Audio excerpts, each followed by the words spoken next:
Chifimo. What's the problem now? You dey cry? My brother, why I not go cry? Just give me one reason why I should not cry. What's happened? They say from come my career statement. My brother, I for inside trouble. Now big trouble. Now I land myself into. What's happened? Now talk. You never talk anything. Since morning, as I for house, they teach my wife how to faint. I just they teach them different style where she go take faint. She dey sick. Sick for where? My wife want kill me. Oh. That woman want put me for trouble. Oh. What's happened? I never talk anything. What did she do? My brother, my wife will go chop church people money where they give them keep. Hey. Makachine kekremonak now. Why She now? carry church people money where they gotta give them. Go chop them. This morning they don't call her for phone. Say we are coming to collect our money. Yeah, go show them me. She just they cry. Hey. And church money not be saying ordinary church people. Now mommy G.O OMG. Jesus Christ, the blood of Jesus. The blood of Jesus. As you take shout the blood of Jesus, now so me might take shout. Even your own ordinary blood of Jesus you shout. I also add the blood of lamb. Hey. Blood of Unta, blood of Imo, nothing one, no shout. Why she go chop church people money? Out of all the churches, here won't came on me G.O. Why him and not welcome one no? She don't go chop Caesar money now. Also Caesar. Caesar money even better. Eh? Hey. I say if say na oracle money, maybe I do so could them what to Google Apple. Yaga mabre go hadie if for better. Hey. Mommy G.O. Do man what be say you know say in all the departments where God created in this world. Some people are secretary for bank. Some people are secretary for village meeting. Some people are also secretary for Asaroko. Why later the place where she will become secretary. Now secretary of people where they enter hellfire. Now she carry Bible, carry book, they write them down. Hey. Do my way even talk say she's talk saying all the comedians were there for this world. Anybody will be comedian. First of all, deny Jesus Christ. If you don't deny him, then your home now inside lake of fire. Hey. For hellfire, go. Saying that there all the comedians they go. She open her mouth talk. She even talk say people where they put we gun for head. All of them they go hellfire. Not true. Footballers, if you are a footballer. If you're a footballer, like put inside the lake of fire, that's on gang. But Chifimo, you don't talk about comedians. You don't be comedian. I know me a comedian. Me. Hey. Yeah, we comedy. They are not enter my own because now that they are comedian. All these people will be all this Mr. Ibu them. Ella here. MC I go talk. Lord Zeus. Lord Zeus. Kia kanjo. Zeus and Hassel. Lord I hold tigre na young work Chineke geji back for your cousin go obey the men okum walk up Lord Zeus.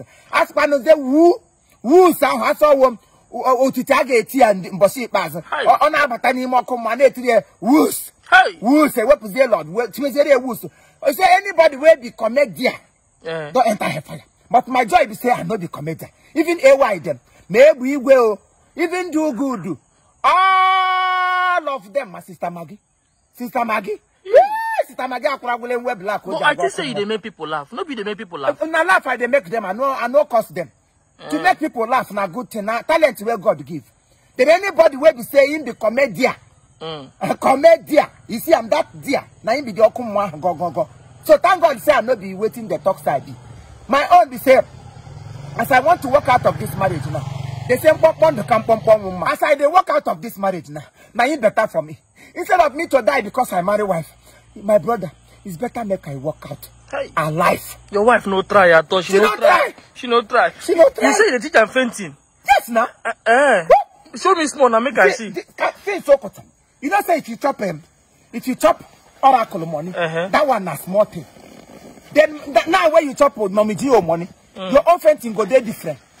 Now, look at it.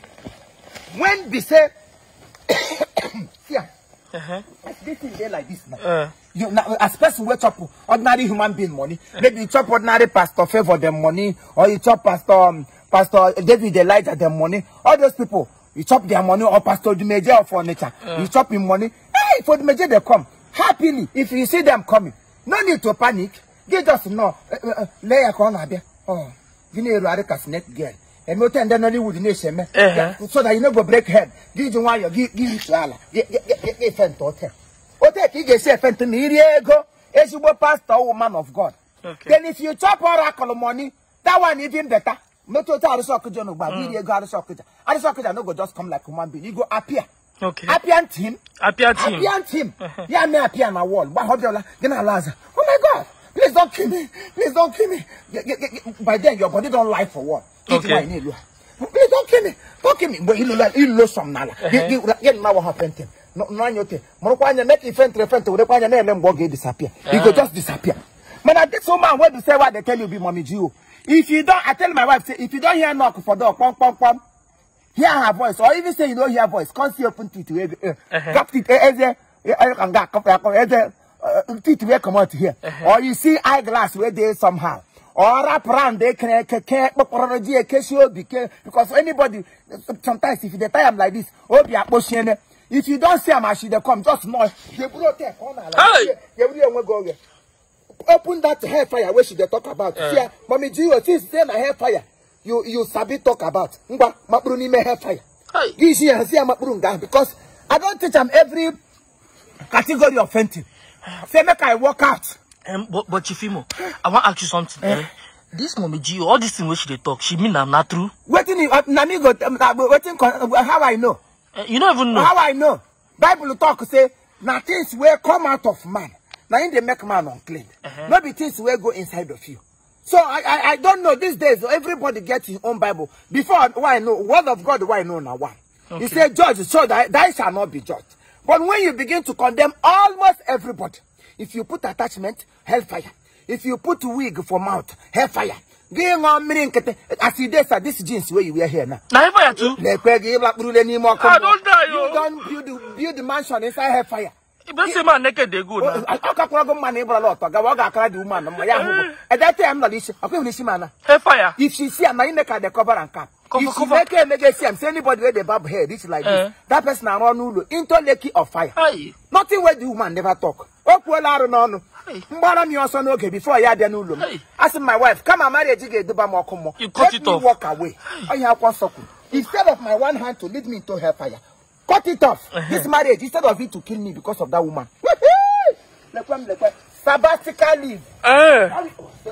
Marriageiscal leave. My brother.